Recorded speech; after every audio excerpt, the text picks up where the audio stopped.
Hello friends, मैं उदय तिवारी एक बार फिर से लाया हूं आप लोगों के लिए बायोलॉजी। हम लोगों ने लास्ट क्लास में डाइजेस्टिव सिस्टम स्टार्ट किया था।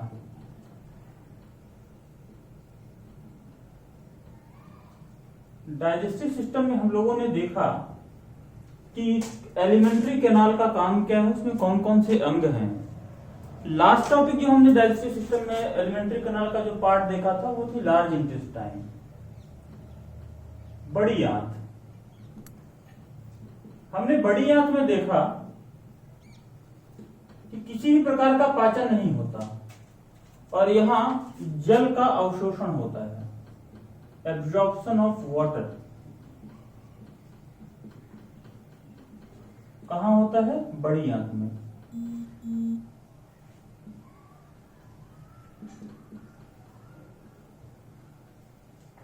और यहीं पे हमने देखा था कि मल का निर्माण भी होता है,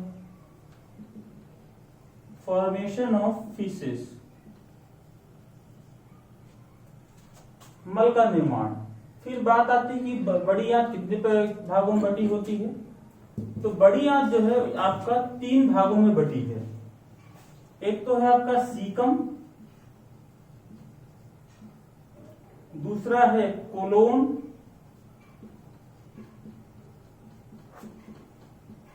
और तीसरा है रेक्टम, जिसे बोलते हैं हम मलाशय, जहां मल का संग्रहण होता है। बड़ी ही आंत में ही एक बैक्टीरिया पाया जाता है। इस बैक्टीरिया को हम बोलते हैं ई कोलाई, इस्चीरिशिया कोलाई। यह बैक्टीरिया क्या करता है? विटामिन के और विटामिन B12 के संश्लेषण में हमारी सहायता करता है। तो इस तरीके से ये बड़ी आंत है। और बड़ी आंत से जुड़ा हमने बात की थी अपेंडिक्स, जो कि सेलुलोज के पाचन में सहायक होती थी, आज नहीं पाई जाती। तो इस तरीके से हमने डाइजेस्टिव सिस्टम में एलिमेंट्री कैनाल के पार्ट्स को कंप्लीट किया था। आज हम कंप्लीट करने जा रहे हैं डाइजेस्टिव ग्लैंड्स, पाचक ग्रंथियां। तो हेडिंग डाल लेंगे डाइजेस्टिव ग्लैंड्स।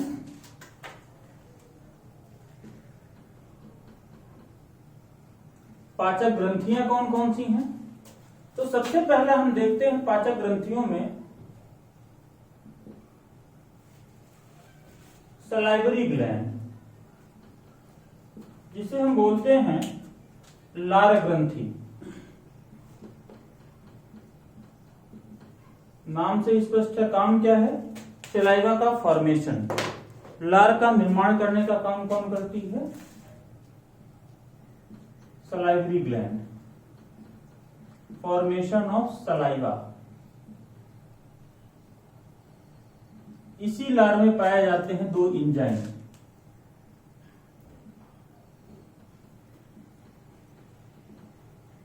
एक तो है आपका टायलिन एंजाइम, दूसरा है लाइसोजाइम एंजाइम।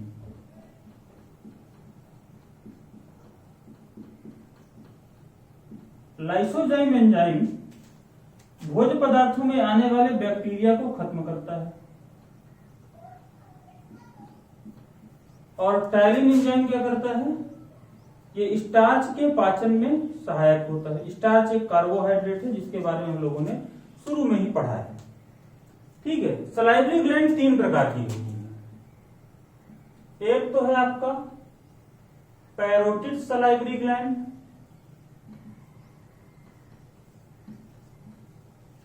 ये सबसे बड़ी लार ग्रंथि है।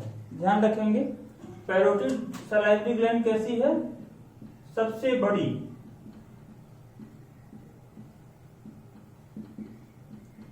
लार ग्रंथि है। अगर पैरोटिड ग्लैंड में कभी सूजन आ जाए, पैरोटिड ग्लैंड में सूजन से एक बीमारी होती है। इस बीमारी को हम बोलते हैं गलसुआ, इंग्लिश में हम बोलते हैं मम्स। उसके बाद दूसरी लार ग्रंथि है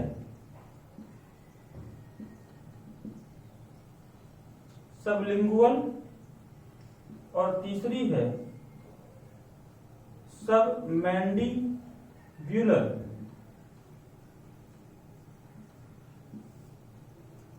तो ध्यान रखेंगे सबलिंगुअल सबसे छोटी लार ग्रंथि है जो कि जीभ के नीचे पाई जाती है। सबमैंडिबुलर जो है वो जबड़ों के बीच में पाई जाती है। तो इस तरीके से सलाइवरी ग्लैंड है जो लार का सिक्रेशन करती है। हमारे शरीर में दिन में लगभग 1 से 1.5 लीटर लार का निर्माण होता है। अगली जो हम ग्रंथि पढ़ने जा रहे हैं वो है आपका यकृत। यकृत के बारे में हम समझते हैं। हमने देखा था एक छोटी सी संरचना,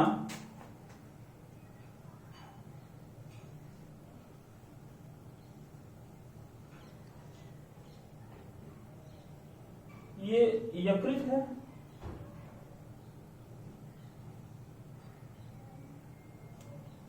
थोड़ा सा इसको छोटा कर लेते हैं।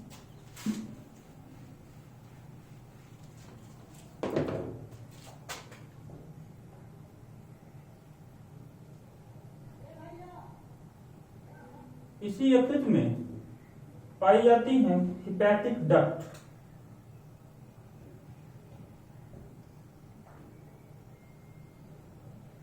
ये हिपैटिक डक्ट बाइल डक्ट से जुड़ी होती है,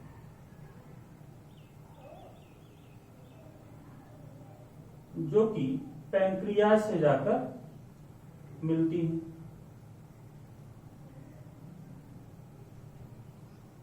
पैंक्रियाटिक डक्ट के थ्रू ये पैंक्रियाज से मिलती है।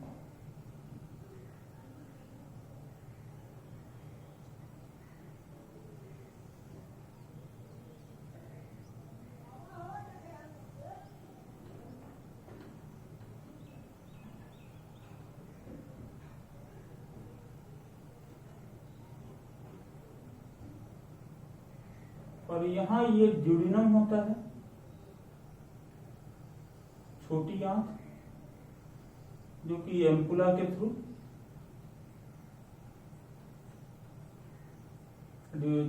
पैंक्रियाज जो है वो एम्पुला के थ्रू यहां पे कनेक्ट होता है। तो इस तरीके से ये स्ट्रक्चर होती है आपके लीवर की। ये जो ज्वाइंट है इसे हम बोलते हैं फैल्सीपेरॉन, जो कि लीवर को 2 भागों में डिवाइड कर देता है, राइट और लेफ्ट। ये है आपका gall bladder. Hepatic duct liver से आने वाले बाइल जूस को, पित्त रस को गॉल ब्लैडर में ले जाकर स्टोर करता है और ये पित्त रस वसा के पाचन में सहायक होता है। ठीक है, तो पहली बात तो आपको यही याद रखनी है कि लीवर का काम, लीवर या यकृत या इसे हम कलेजा बोलते हैं, ये लाल भूरे रंग का होता है, जो कि हमारे शरीर में पाए जाने वाला सबसे बड़ा या सबसे भारी आंतरिक अंग है, जिसका वजन 1.4 से 1.8 केजी होता है। ऑन एन एवरेज आपको कहीं 1.5 केजी भी मिल सकता है। ठीक है, it is the heaviest internal organ, सबसे भारी आंतरिक अंग मानव शरीर का।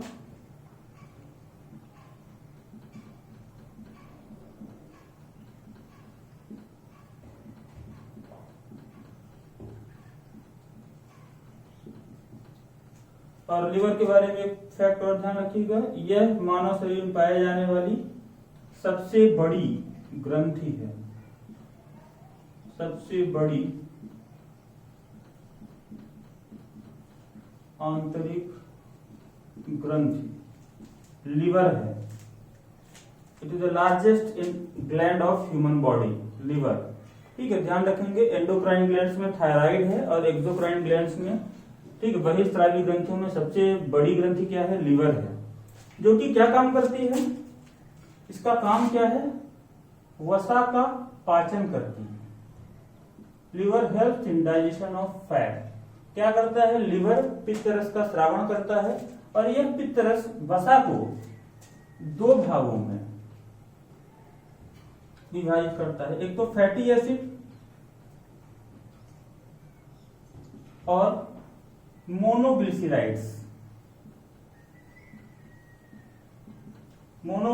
में कन्वर्ट कर देता है और इस तरीके से वसा का पाचन हो जाता है। आप बोल सकते हैं वसा का पायसीकरण,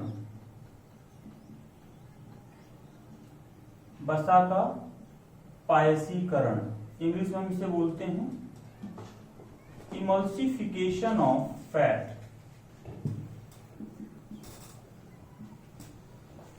वसा के बड़े अणुओं को छोटे अणुओं में तोड़ना कहलाता है वसा का पायसीकरण। इसके अलावा लिवर वसा में घुलनशील विटामिन का संश्लेषण करता है, जैसे विटामिन ए, डी, ई और के संश्लेषण में ये हमारी सहायता करता है। तो ये लिवर के काम हो गए। ठीक है, हम बात कर रहे हैं गॉल ब्लैडर की। गॉल ब्लैडर यानी कि पित्ताशय, ये क्या करता है, पित्त रस का संग्रहण करता है, जिसका पीएच मान 7.6 से 8.4 के आसपास हो सकता है। यानी कि बाइल जूस कैसा होता है, क्षारीय होता है। ठीक है, बाइल जूस में दो पिगमेंट पाए जाते हैं, दो वर्णक पाए जाते हैं। वो वर्णक हैं बिलीरुबिन और बिलीवर्डिन। बिलीरुबिन की मात्रा बढ़ने पर मानव शरीर के आंखों का रंग, ठीक है, नाखून का रंग, स्किन का कलर, यूरिन का कलर, फीसेस का कलर कैसा होगा, पीला हो जाता है। ठीक है, इसी कंडीशन को हम क्या बोलते हैं, जॉन्डिस। ठीक है, तो इस तरीके से यहां पर बीमारियां हैं। ठीक है, और लिवर से ही रिलेटेड एक और बीमारी है हेपेटाइटिस। हेपेटाइटिस का मतलब होता है लिवर में सूजन। जहां भी आइटिस लगा हो, आपको यह ध्यान रखना है, आइटिस का मतलब है यहां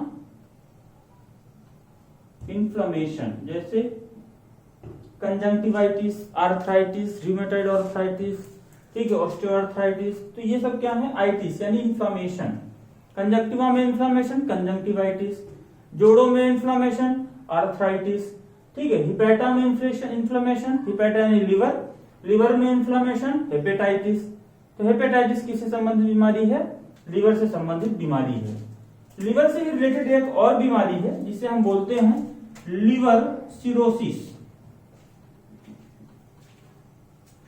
जब हम खाते कम पीते ज्यादा हैं, यानी एल्कोहलिक लोग, जो लोग एल्कोहलिक हैं, ठीक है, जब ज्यादा ड्रिंकिंग करते हैं तो हमारी बॉडी में कॉपर का एक्यूमुलेशन बढ़ना शुरू हो जाता है।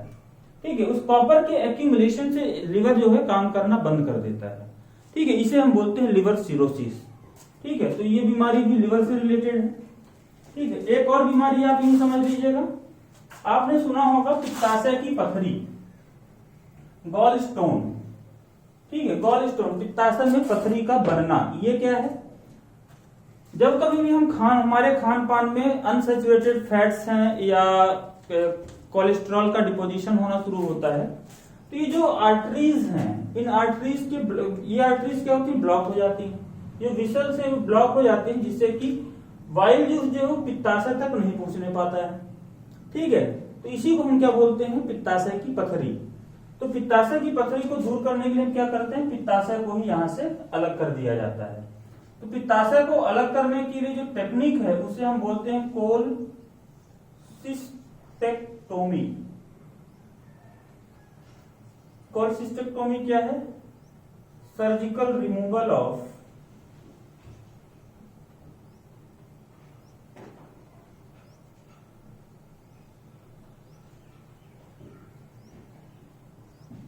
गॉल स्टोन, पित्ताशय की पथरी को हटाने की शल्य चिकित्सा क्या कहलाती है? कोलसिस्टेक्टोमी। तो इस तरीके से आप लिवर के बारे में पढ़ चुके हैं। अगली जो डाइजेस्टिव ग्लैंड है वो है पैंक्रियाज, जिसे हम अग्नाशय बोलते हैं।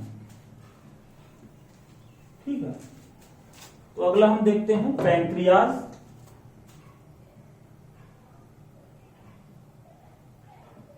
या अग्नाशय।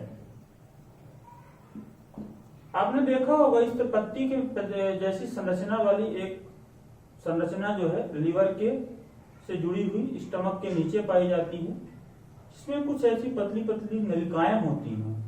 इन नलिकाओं को हम बोलते हैं पैंक्रियाटिक डक्ट। और इन पैंक्रियाटिक डक्ट्स के चारों ओर कुछ ऐसी कोशिकाएं पाई जाती हैं। 3 विशेष प्रकार की कोशिकाएं पाई जाती हैं। इन कोशिकाओं को हम अल्फा, बीटा और डेल्टा कोशिका कहते हैं, जो विशेष प्रकार के हार्मोन्स का सिक्रीशन करती हैं।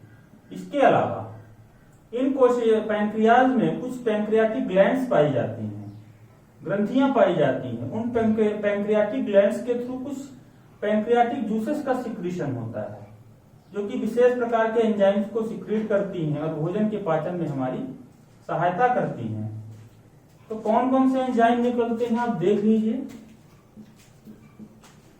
एक तो है trypsin, pepsin, chymotrypsin,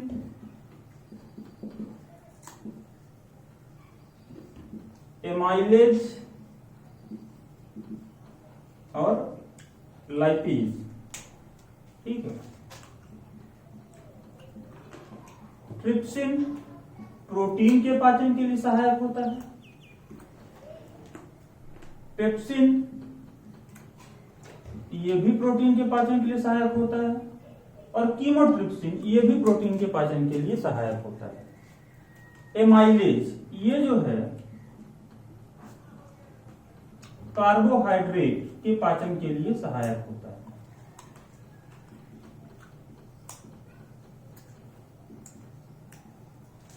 lipase lipid के पाचन के लिए सहायक होता है। तो ये सारे एंजाइम्स क्या करते हैं? पैंक्रियाज से निकलते हैं और आमाशय और छोटी आंत में भोजन के पाचन, संपूर्ण पाचन में हमारी सहायता करते हैं।